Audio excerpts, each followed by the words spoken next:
Lucky vlogs Kannada YouTube channel. ಎಲ್ಲರೂ ಹೇಗಿದ್ದೀರಾ friends? ಚೆನ್ನಾಗಿದ್ದೀರಾ ಅಂತ ಅಂದ್ಕೊಂಡಿದ್ದೀನಿ.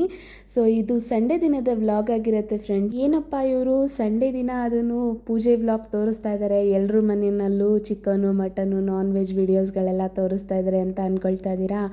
ಆ್ಯಕ್ಚುಲಿ ಹೇಳಬೇಕು ಅಂದರೆ ಫ್ರೆಂಡ್ಸ್, ಪ್ರತಿ ಸಂಡೇನೂ ನಮ್ಮ ಮನೇಲಿ ರೊಟೀನ್ ಇದೇ ರೀತಿ ಇರುತ್ತೆ. ಯಾಕೆಂದರೆ ಸಂಡೇ ಬಂದುಬಿಟ್ಟು ನಮ್ಮದು ಮನೆ ದೇವ್ರ ವಾರ ಆಗಿರುತ್ತೆ. ಹಾಗಾಗಿ ನಾನು ಎವ್ರಿ ಸಂಡೇ ಪೂಜೆ ಮಾಡ್ತೀವಿ. ಅಂದರೆ ನಾನ್ ವೆಜ್ ನಾವು ಮಧ್ಯಾಹ್ನದ ಮೇಲೆ ತೊಗೊಂಡು ಬರ್ತೀವಿ. ಬಟ್ ಇವತ್ತು ಬಂದುಬಿಟ್ಟು ಯಾವುದೇ ರೀತಿ ನಾನ್ ವೆಜ್ ಏನು ಮಾಡ್ತಾ ಇಲ್ಲ. ಸೊ ಇವತ್ತು ಸ್ವಲ್ಪ ಪೂಜೆ ಇತ್ತು. ಏಕೆ ಅಂತಂದರೆ ನನ್ನ ಹಸ್ಬೆಂಡು ಧರ್ಮಸ್ಥಳಕ್ಕೆ ಹೋಗಿದ್ದರು, ಅಲ್ಲಿಂದ ಪ್ರಸಾದ ಎಲ್ಲ ತೊಗೊಂಡು ಬಂದಿದ್ರಲ್ವ. ಹಾಗಾಗಿ ಈ ವಾರ ನಾವು ಯಾವುದೇ ರೀತಿ ನಾನ್ ವೆಜ್ ಕೂಡ ಮಾಡ್ತಾ ಇಲ್ಲ.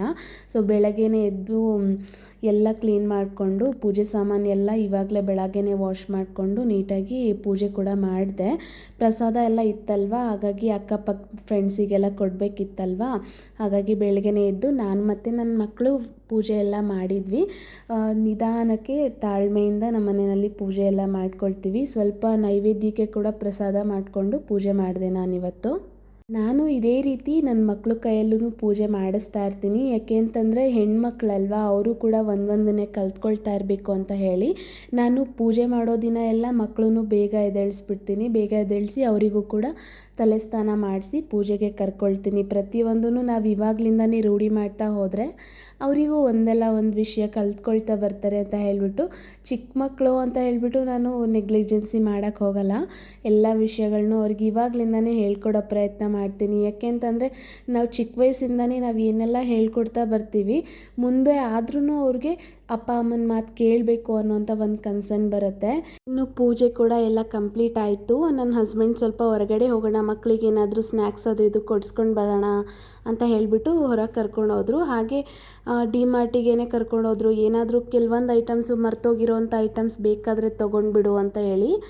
ಅವರು ಕೂಡ ಆಫೀಸ್ ವರ್ಕ್ ಮೇಲೆ ಸ್ವಲ್ಪ ಹೊರಗಡೆ ಹೋಗ್ತಿರೋದ್ರಿಂದ ಮನೆಗೆ ಏನು ಬೇಕಾದರೂ ಏನಾದರೂ ಮರ್ತಿರೋವಂಥ ಐಟಮ್ಗಳನ್ನ ತೊಗೊಂಡ್ಬಿಡು ಅಂತ ಹೇಳಿಬಿಟ್ಟು ಕರ್ಕೊಂಡೋಗಿದ್ರು. ಇನ್ನು ನೋಡಿ ನನ್ನ ಹಸ್ಬೆಂಡು ಎಲ್ಲಾದರೂ ಹೋಗಲಿ, ಅವರಿಗೆ ಆಫೀಸ್ ವರ್ಕ್ ಅಂದರೆ ಅಷ್ಟು ಬರ್ತಾನೆ ಇರುತ್ತೆ. ಎಲ್ಲಾದರೂ ಒಂದು ಕಡೆ ನಿಂತ್ಕೊಂಡ್ಬಿಟ್ರು ಅಂದರೆ ಗೊತ್ತೇ ಆಗೋಲ್ಲ ಎಲ್ಲಿ ನಿಂತಿದ್ದೀವಿ, ನಾವು ಏನು ಮಾಡ್ತಿದ್ದೀವಿ ಅನ್ನೋದು ಕೂಡ ಅವರಿಗೆ ಅಷ್ಟು ಪ್ರಜ್ಞೆನೇ ಇರೋದಿಲ್ಲ. ಒಂದು ಆಫೀಸ್ ವರ್ಕ್ ಬಂದುಬಿಡ್ತು ಅಂದರೆ ಅದರಲ್ಲಿ ಫುಲ್ ಕಂಪ್ಲೀಟಾಗಿ ಮುಳುಗೋಗ್ಬಿಟ್ಟಿರ್ತಾರೆ. ನಾನೇ ಕರಿತಾ ಇರಬೇಕು, ಇದು ಸ್ವಲ್ಪ ಕಾನ್ಸಂಟ್ರೇಟ್ ಮಾಡಿ, ಇಲ್ಲಿ ಒಂದು ಕಡೆ ಬಂದಿದ್ದೀವಿ, ಸ್ವಲ್ಪ ರಶ್ ಇದೆ, ಸ್ವಲ್ಪ ಈ ಕಡೆನೂ ನೋಡಿ ಅಂತ ಹೇಳ್ಬಿಟ್ಟು ನಾನು ಅವ್ರನ್ನ ಕಂಪಲ್ ಮಾಡ್ತಾ ಇರಬೇಕು. ಈ ರೀತಿ ವಿಚಾರಗಳಲ್ಲಿ ನಾವು ಕೂಡ ಸಪೋರ್ಟ್ ಮಾಡಬೇಕಾಗತ್ತೆ. ಯಾಕೆ ಅಂತಂದರೆ ಹಸ್ಬೆಂಡ್ಸಿಗೆ ಸೊ ಮತ್ತು ನಾವು ಕಂಪ್ಲೀಟಾಗಿ ಈ ರೀತಿ ವಿಚಾರಗಳೆಲ್ಲ ನಾವು ಅಡ್ಜಸ್ಟ್ ಮಾಡ್ಕೊಂಡು ಸಪೋರ್ಟ್ ಮಾಡಲೇಬೇಕಾಗತ್ತೆ. ಹಾಗಂತ ಹೇಳ್ಬಿಟ್ಟು ನಾನು ಅವ್ರನ್ನ ಅಷ್ಟೊಂದು ಫೋರ್ಸ್ ಮಾಡೋಕ್ಕೆ ಹೋಗಲ್ಲ. ಅವ್ರೇನಾದರೂ ವರ್ಕ್ ಮಾಡ್ತಿರ್ಬೇಕಾದ್ರೆ ನಾನು ಅವ್ರ ಹತ್ರ ಮಕ್ಕಳೂ ಬಿಡೋದಿಲ್ಲ. ಹಾಗಾಗಿ ಅವರು ಅವ್ರ ಪಾಡಿಗೆ ಅವ್ರ ಕೆಲಸಗಳು ಮಾಡಿಕೊಂಡು ಅವ್ರ ಆಫೀಸ್ ವರ್ಕ್ನಲ್ಲಿ ಅವರು ಬ್ಯುಸಿ ಇರ್ತಾರೆ. ಹಾಗೆ ನಾನು ನನ್ನ ಹಸ್ಬೆಂಡು ಒಬ್ರಿಗೊಬ್ರಿಗೆ ಈ ರೀತಿ ಸಪೋರ್ಟಿವ್ ಆಗಿ ಸಪೋರ್ಟ್ ಮಾಡಿಕೊಂಡು ಲೈಫ್ ಲೀಡ್ ಮಾಡ್ತೀವಿ. ಆದಷ್ಟು ನಮ್ಮ ಫ್ರೆಂಡ್ಸ್ ಆ್ಯಂಡ್ ಫ್ಯಾಮಿಲೀಸ್ಗೆ ನಮಗೆ ಬರೋವಂಥ ಕಷ್ಟಗಳನ್ನ ಶೇರ್ ಮಾಡೋದನ್ನು ನಾವು ಅವಾಯ್ಡ್ ಮಾಡ್ತೀವಿ. ಯಾಕೆ ಅಂತಂದರೆ ಈ ಫ್ರೆಂಡ್ಸ್ ಆಗ್ಬೋದು, ಫ್ಯಾಮಿಲೀಸ್ ಆಗ್ಬೋದು, ನಮಗೆ ಒಂದು ಕಷ್ಟ ಅಂತ ಹೇಳಿದರೆ ಸಿಂಪತಿ ತೋರಿಸೋ ನೆಪದಲ್ಲಿ ನಮ್ಮನ್ನು ಕೀಳು ಮಾಡಿಬಿಡ್ತಾರೆ. ಅದು ನನಗೆ ಇಷ್ಟ ಇಲ್ಲ. ಹಾಗಾಗಿ ನಾನು ಯಾವುದೇ ರೀತಿ ನಾವಿಬ್ಬರೂ ಅಷ್ಟೇ, ನಾನು ನನ್ನ ಹಸ್ಬೆಂಡ್ ಇಬ್ಬರೂ ಅಷ್ಟೇ, ನಮಗೆ ಬರೋವಂಥ ಕಷ್ಟಗಳನ್ನ ನಾವು ಜಾಸ್ತಿ ಬೇರೊಬ್ಬರ ಹತ್ರ ಶೇರ್ ಮಾಡೋದು ಬಹಳನೇ ಕಮ್ಮಿ. ಇನ್ನು ನಮಗೆ ಬರೋವಂಥ ಸುಖ ಸಂತೋಷಗಳಾಗ್ಬೋದು, ಇಂಥದನ್ನು ಶೇರ್ ಮಾಡ್ತೀವಿ. ಈ ವಿಷಯದಲ್ಲಿ ನಾನು ಹಾಗೆ ನನ್ನ ಹಸ್ಬೆಂಡ್ ಇಬ್ಬರೂ ಒಂದೇ ರೀತಿ. Friends, welcome back. ಎಲ್ಲ ಶಾಪಿಂಗ್ ಎಲ್ಲ ಮಾಡ್ಕೊಂಡು ಬರೋಷ್ಟೊತ್ತಿಗೆ ಇವತ್ತು ಬೆಳಗ್ಗೆಯಿಂದಾನೇ ಫುಲ್ಲು ಸಂಡೇ ಅಂತಲೂ ಇಲ್ದಂಗೆ ಫುಲ್ಲು ಬ್ಯುಸಿ ಆಗೋಗ್ಬಿಟ್ಟಿದ್ದೀನಿ ಇವತ್ತು. ನಮಗೆ ಸಂಡೇ ಬಂದುಬಿಟ್ಟು ಮನೆ ದೇವ್ರ ವಾರ. ಹಾಗೆ ನನ್ನ ಹಸ್ಬೆಂಡ್ ಕೂಡ ಧರ್ಮಸ್ಥಳಕ್ಕೆ ಹೋಗಿದ್ರಲ್ವ, ಅಲ್ಲಿಂದ ತೊಗೊಂಡು ಬಂದಿರೋಂಥ ಪ್ರಸಾದ ಎಲ್ಲ ಮತ್ತು ನೈಬರ್ಸ್ಗೆಲ್ಲ ಕೊಡಬೇಕಲ್ವ. ಹಾಗಾಗಿ ಪೂಜೆ ಮಾಡ್ದಲೇ ಏನೂ ಕೊಡೋದಕ್ಕಾಗಲ್ಲ ಅಂತ ಹೇಳಿಬಿಟ್ಟು ನಾನು ಸ್ವಲ್ಪ ಪೂಜೆ ಗೀಜೆಲ್ಲ ಮಾಡಿ ಸ್ವಲ್ಪ ಸ್ವೀಟ್ ಮಾಡಿ ತಿಂಡಿ ಎಲ್ಲ ಮಾಡಿಬಿಟ್ಟು ಟೈಮು ಇವಾಗ ನೋಡಿ, ನನ್ನ ಹಸ್ಬೆಂಡ್ ಮತ್ತೆ ನೈಟು ಔಟ್ ಆಫ್ ಸ್ಟೇಷನ್ ಹೋಗ್ತಾರೆ ಅಂತ ಹೇಳಿಬಿಟ್ಟು ಇವತ್ತು ಸ್ವಲ್ಪ ಹಂಗೆ ಏನೇನು ಬೇಕು ಮನೆಗೆ ಅದನ್ನು ಪರ್ಚೇಸ್ ಮಾಡಿಸಿಸ್ಬಿಟ್ರು. ಇವಾಗ ನೋಡಿ ಟೈಮು ನಾನು 12:35 ಆಗಿದೆ. ಇದು ಉಲ್ಟಾ ಕಾಣಿಸ್ತಾ ಇದೆ, 12:35 ಆಗಿದೆ. ಇನ್ನೂ ನಾನು ಫ್ರೆಂಡ್ಸ್ ಇನ್ನೂ ಬ್ರೇಕ್ಫಾಸ್ಟೇ ಮಾಡಿಲ್ಲ. ಜಸ್ಟ್ ಬೆಳಗ್ಗೆ ಹಾಟ್ ವಾಟ್ರ್ ಕುಡ್ದಿರೋದು ಅಷ್ಟೇ. ಇಷ್ಟೊತ್ತಾದ್ರೂ ಬ್ರೇಕ್ಫಾಸ್ಟ್ ಅಂದರೆ ಟಿಫನೇ ಮಾಡಿಲ್ಲ. ಕಾಫಿ ಹಾಲು ಎಲ್ಲ ಕುಡಿಯೋದಿಲ್ಲ ಅಲ್ವಾ, ಹಂಗಾಗಿ ನೋಡಿ ಇವತ್ತು ಇಷ್ಟೊತ್ತಾದ್ರೂ ನನಗೇನೋ ಇವತ್ತು ಹೊಟ್ಟೆನೇ ಹಶ್ವಾಗ್ತಾ ಇಲ್ಲ. ಹಂಗೆ ಇಷ್ಟೊತ್ತು ಗಂಟ ಎಲ್ಲ ಶಾಪಿಂಗ್ ಆಯಿತು. ಮಕ್ಕಳು ಸ್ವಲ್ಪ ಐಸ್ ಕ್ರೀಮು ಯೋಗರ್ಟ್ ಅದು ಇದೆಲ್ಲ ತೊಗೊಂಡು ಬಂದಿದ್ವಿ, ಅದನ್ನೆಲ್ಲ ತಿನ್ಕೊಂಡು ಕುತ್ಕೊಂಡಿದ್ರು. ಇನ್ನು ನೆಕ್ಸ್ಟು ಮಧ್ಯಾಹ್ನ ಅಡುಗೆ ಮಾಡಬೇಕು. ಇವಾಗ ಒಂದೇ ಸರಿ ಹಿಂಗೆ ಮಾಡಿಬಿಡ್ತೀನಿ, ನೈಟಿಗೆ ಮತ್ತು ಮಧ್ಯಾಹ್ನ 2 ಟೈಮ್ಗೆ ಆಗೋ ಥರ ಒಂದೇ ಟೈಮ್ ಅಡುಗೆ ಮಾಡಿಬಿಡ್ತೀನಿ. ಮತ್ತೆ ಕಿಚನಿಗೆ ಬಂದು ನನಗಂತೂ ಆಗೋದಿಲ್ಲ. ಸೊ ಇವತ್ತಂತೂ ಫುಲ್ಲು ಸುಸ್ತಾಗಿ ಹೋಗ್ಬಿಟ್ಟಿದ್ದೀನಿ ಅಂತಲೇ ಹೇಳ್ಬೋದು. ಸ್ವಲ್ಪ ಬಟ್ಟೆ ಕೂಡ ವಾಶ್ ಮಾಡೋದಿತ್ತು. ಇವತ್ತು ಇಷ್ಟೆಲ್ಲ ಕೆಲಸ ಆಗೋಗಿದ್ದರಿಂದ ಸ್ವಲ್ಪ ಬಾಡಿ ರೆಸ್ಟ್ ಬೇಕೇ ಬೇಕು. ಹಾಗಾಗಿ ಇವತ್ತು ಬಟ್ಟೆ ವಾಶ್ ಮಾಡಲ್ಲ. ನೆಕ್ಸ್ಟ್ ನಾಳೆ ಬೆಳಗ್ಗೆ ಅಷ್ಟೊತ್ತಿಗೆ ಹೋಗ್ಬಿಟ್ಟು ಬಟ್ಟೆ ವಾಶ್ ಮಾಡಿಬಿಡೋಣ ಅಂತ ಕೂಡ ಪ್ಲ್ಯಾನ್ ಮಾಡ್ಕೊಂಡಿದ್ದೀನಿ. ನೋಡೋಣ ಹೇಗಾಗುತ್ತೆ ಅಂತ.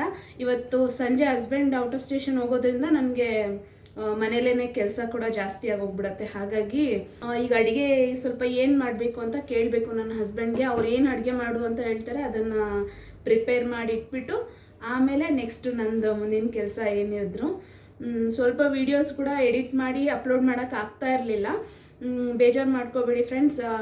ಆದಷ್ಟು ಲಾಂಗ್ ವೀಡಿಯೋಸ್ಗಳನ್ನ ಮಾಡಿ ಇದು ಮಾಡ್ತೀನಿ. ನಾನು ರೆಸಿಪೀಸ್ ವೀಡಿಯೋಗಳನ್ನೆಲ್ಲ ನಾನು ಇಮಿಡಿಯೇಟಾಗಿ ನಾನು ಶಾರ್ಟ್ ವೀಡಿಯೋಸ್ಗಳಲ್ಲಿ ಹಾಕ್ಬಿಡ್ತಾ ಇದ್ದೀನಿ. ಅವತ್ತಿಂದ ರೆಸಿಪೀಸ್ ವೀಡಿಯೋಸ್ಗಳು ಅವತ್ತೇ ನಾನು ಅಪ್ಲೋಡ್ ಮಾಡ್ತಾ ಇದ್ದೀನಿ. ನಿಮಗೆ ಅದರಲ್ಲಿ ಏನಾದರೂ ಚೇಂಜಸ್ ಇದೆ ಬೇಕು ಅಂತ ಅನ್ನೋದಾದರೆ ನನಗೆ ಕಮೆಂಟ್ ಮಾಡಿ ತಿಳಿಸಿ ಏನು ಅನಿಸುತ್ತೆ ಅನ್ನೋದ್ರ ಬಗ್ಗೆ. ಯಾಕೆಂದರೆ ಶಾರ್ಟ್ ವೀಡಿಯೋಗಳಲ್ಲಿ ಸ್ವಲ್ಪ ಫಾಸ್ಟ್ ಫಾರ್ವರ್ಡ್ ಮಾಡ್ತೀನಲ್ವ, ಅದು ನಿಮಗೆ ಓಕೆ ಅನಿಸುತ್ತಾ, ಇಲ್ಲ ಲಾಂಗ್ ವೀಡಿಯೋಸ್ನಲ್ಲೇ ರೆಸಿಪೀಸ್ನ ಶೂಟ್ ಮಾಡ್ಕೊಂಡು ಅಪ್ಲೋಡ್ ಮಾಡಲಾ ಅಂತ ಹೇಳ್ಬಿಟ್ಟು ನನಗೆ ಕಮೆಂಟ್ ಮಾಡಿ ತಿಳಿಸಿ.